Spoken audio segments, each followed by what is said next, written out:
శ్రీమాత్రే నమః. సద్గురు జ్యోతిషాలయం వారి జూలై నెల రాశి ఫలితాలని గోచార ప్రకారంగా అన్ని వర్గాల వారిని దృష్టిలో పెట్టుకొని ప్రిడిక్ట్ చేస్తున్నాం అన్నమాట. ప్రతి ఒక్కరికి ఒక క్యూరియాసిటీ, ఈ నెల నాకు ఎలా ఉంటుంది, నేను ఆర్థికంగా బాగుంటానా, సామాజికంగా బాగుంటానా, నా వ్యాపారం బాగుంటుందా, నా ఉద్యోగం బాగుంటుందా, నాకు వివాహం జరుగుతుందా, నాకు ఉద్యోగం వస్తుందా, ఉద్యోగంలో ప్రమోషన్ వస్తుందా, విదేశాలకు వెళ్తానా, ఆరోగ్యం బాగుంటుందా. తప్పకుండా ఇవన్నీ తెలుసుకోవాల్సిన విషయం. నిజంగా ఆ గ్రహం మార్పిడి వల్ల మీరు అడిగిన ప్రశ్నలు అన్నిటికీ కూడాను ఆన్సర్ వస్తుంది. ఈ గోచార గ్రహస్థితి ద్వారా చెప్పేది మీ యొక్క వ్యక్తిగత జాతకానికి ఒక 40% మాత్రమే వర్తిస్తుంది. ఎందుకంటే మీరు పుట్టినప్పుడు ఒక లగ్నం ఉంటుంది, మీ టైం ప్రకారం ఆ నక్షత్రం ఉంటుంది. ఆ నక్షత్రానికి 4 పాదాలు ఉంటాయి, ఒక్కొక్క పాదానికినో ఈ రాసులన్నీ ఉంటాయి. కాబట్టి దాన్ని దృష్టిలో పెట్టుకొని ఒక రాశికి 9 పాదాలు, 9 రకాలుగా ఉంటుంది. కాబట్టి ఏ నక్షత్రం వారి పాద గుణాలను బట్టి ఆ జాతకం కూడా మారుతూ ఉంటుంది.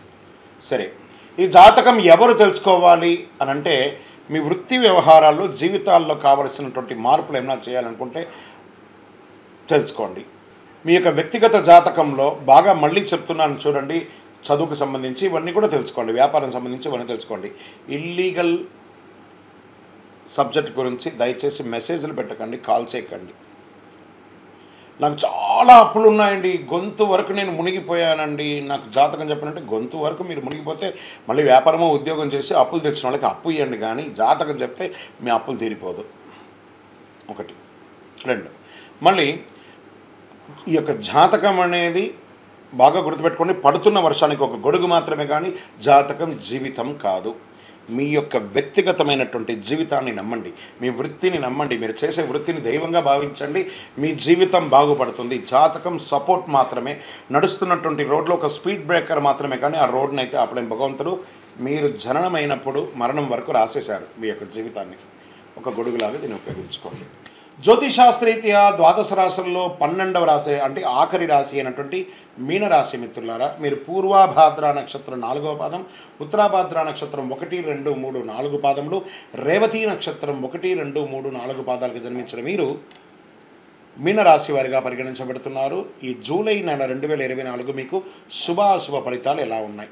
ఏళ్నాటి శని ఉంది, 12వ స్థానంలో సంచరిస్తూ మీనరాశి మిత్రులకు జూలై నెలలో మిశ్రమ ఫలితాన్ని గోచరిస్తుంది. బృహస్పతి నెల మొత్తం 3వ ఇంట్లో ఉన్నారు, 7వ ఇంట్లో 9వ ఇల్లు మరియు 11వ ఇంటిపై దృష్టి పెడుతున్నారు. 4వ ఇంట్లో శుక్రుడు మరియు సూర్యుడు, 5వ ఇంట్లో బుధుడు, 2వ ఇంట్లో కుజుడు 3వ ఇంట్లోకి అంగారగ్రహం తన సొంత రాశిలో 2వ ఇంట్లో కూడా ఉండడం జరుగుతుంది. అతీతంలో 12వ ఇంట్లో తిరోగమన శని ఉండడం, రాహు మీ మొదటి ఇంట్లో ఈ నెల మొత్తం ఉండడం. దీనివల్ల ఏం జరుగుతుందంటే, బాహ్య ప్రపంచంలో సమాజంలో మర్యాదలు బాగా పెరిగే అవకాశాలు బాగా కనబడుతున్నాయి. ధన ప్రవాహం సంతృప్తికరంగా ఉంటుంది మీనరాశి వారికి. 7.5 శని ఉంది, కానీ తిరోగమన శని ఉంది. పరిస్థితులు చాలా అనుకూలంగా ఉన్న మిగతా గ్రహాలన్నీ ఉన్నాయి కదా. కుటుంబంలో అవకాశాలు లభిస్తాయి, ఇంట్లో సుఖశాంతులు నెలకొంటాయి, నూతన వస్త్ర ఆభరణాలు లభించే అవకాశాలు ఉన్నాయి. సోదర సోదరీమణుల సహాయం లభిస్తుంది, బంధుమిత్రులు లాభదాయకంగా ఉంటారు. కుటుంబ అవసరాలు ఒక్కొక్కటి నెరవేర్చుకుంటూ ఉంటారు. అప్పుడప్పుడు తగాదాలు, గొడవలు మరియు వాదనలు ఉండొచ్చు, అందువల్ల కొంత జాగ్రత్త కూడా అవసరం. తండ్రి వైపు నుంచి ఆశించిన విషయాలు అనుకూలంగా ఉంటాయని కూడా చెప్పచ్చు. ప్రభుత్వ వ్యవహారాలు అనుకూలంగా ఉంటాయి. ఆస్తి వ్యవహారాల్లో కాస్త సహనం అవసరం, చాలా జాగ్రత్త. కొంతమంది ఆటంకాలు ఎదురైనా అవన్నీ కూడాను పక్కన పెట్టి వివాహం కాని వారికి పెళ్లి జరిగే అవకాశాలు బాగా ఉన్నాయి. ఇంట్లో శుభకార్యాలు జరిగే అవకాశాలు ఉన్నాయి. కుటుంబ సమేతంగా దేవాలయాలకి శుభయాత్రలకు వెళ్ళే అవకాశాలు బాగా కనబడుతున్నాయి. ప్రయాణించేటప్పుడు మీ విలువైనటువంటి వస్తువులు జాగ్రత్త. ఉద్యోగులు సహోద్యోగులు మీతో పనిచేయడానికి సిద్ధంగా ఉంటారు. ఆఫీసులో చురుగ్గా ఉంటారు. మీ సూచనలు యాజమాన్యం స్వీకరించే అవకాశాలు 100కు 1000% ఉంది. మీ సీనియర్ నుండి కూడా మీకు మద్దతు లభించే అవకాశాలు ఉన్నాయి. పదోన్నతి పొందే అవకాశాలు ఉన్నాయి. జీతాలు పెరిగే అవకాశాలు ఉన్నాయి. ట్రాన్స్ఫర్స్ అయ్యే అవకాశాలు ఉన్నాయి. వృత్తి వ్యాపారాల్లో లాభాలు ఉంటాయి. పోటీదారులకు తగ్గట్టుగా మీరు అధిగమిస్తారు. భాగస్వామ్య పార్ట్నర్షిప్స్ ఉన్నటువంటి వాతావరణం చాలా చక్కగా ఉంటుంది. ఖచ్చితంగా మీరు వ్యాపారాన్ని విస్తరించడంలో, కొత్త పెడులు పెట్టడంలో ఈ నెల మాత్రం మానుకోండి. ఖర్చులు నియంత్రించకపోతే అది మిమ్మల్ని ఇబ్బంది పెట్టే అవకాశాలు ఉన్నాయి. ఏ విధమైనటువంటి కొత్త ఇన్వెస్ట్మెంట్స్ కూడా చేయకండి. ఆర్థికంగా పరిస్థితి డిస్టర్బ్ అవుతారు. బ్యాంక్ బ్యాలెన్స్ ఇబ్బంది పడే అవకాశాలు ఉన్నాయి. విదేశీయ వాణిజ్యం ద్వారా కొంచెం లాభం పొందే అవకాశాలు ఉన్నాయి. షేర్ మార్కెట్ ముట్టుకోకండి ఈ నెల. వ్యవసాయదారులకి బాగుంది. మీడియా రంగం వారికి మిశ్రమం. ఐటీ రంగం వారికి కాస్త గడ్డు కాలం అనే కూడా చెప్పచ్చు. ఆరోగ్యం పట్ల శ్రద్ధ వహించాలి. కళ్ళల్లో ఎప్పుడు నీరు కారుతూ ఉండడం, కళ్ళల్లో నొప్పి రావడం, పాదాలు లేదా మెడిమల దగ్గర నుంచి నొప్పి రావడం, నరాలు కొంచెం వీక్నెస్గా ఉండడం, ఏదో విధమైనటువంటి గాయాలు, బెణుకులు వంటి సమస్యలు ఉండే అవకాశాలు ఉన్నాయి. దంతాలు నొప్పి, బాగా పళ్ళకు సంబంధించి, కళ్ళల్లో మంట. కొంచెం జనరల్ చెకప్, మాస్టర్ చెకప్ ఆరోగ్యపరంగా చేసుకోండి. జుట్టుకు సంబంధించిన సమస్యలు వచ్చే అవకాశాలు ఉన్నాయి. ఒకసారి మాస్టర్ చెకప్ చేసుకోండి. విద్యార్థులు అర్ధభాగం బాగుంటుంది, ద్వితీయ భాగం బాగాలేదు, జాగ్రత్త. అనుకూలమైనటువంటి రోజులు 2, 5, 9 తారీఖులు బాగుంటాయి. చంద్రాష్టమం జూలై 14 ఉదయం నుండి 16 రాత్రి వరకు ఉంటుంది కాబట్టి ఈ 2.5 రోజులు చాలా జాగ్రత్తగా ఉండండి. సంతకాలు పెట్టేటప్పుడు, వాహనం నడిపేటప్పుడు అన్ని రకాలుగా జాగ్రత్తగా ఉండండి. అదృష్ట సంఖ్య 5 అని చెప్పచ్చు. పూజించవలసినటువంటి దైవం మీ యొక్క గురువులు. దుర్గాదేవి వారిని ప్రార్థన చేయండి.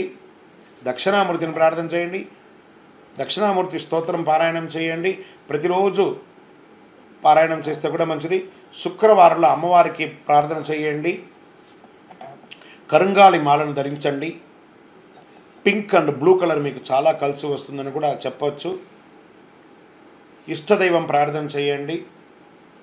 ఇంకనూ సకల దోషాలు తొలగి ఆనందంగా ఉండడానికి మీ యొక్క వయస్సు ఎంత ఉందో అన్ని దీపాలను మీ పరిసర ప్రాంతాల్లో ఉన్నటువంటి దేవాలయంలో ఏదో ఒక రోజు, మీ పుట్టినరోజే అనుకోండి డేట్, ఆ డేట్ని గుర్తుపెట్టుకొని మీ పరిసర ప్రాంతాల్లో ఉన్నటువంటి దేవాలయాల్లో పోయి దీపం వెలిగించండి.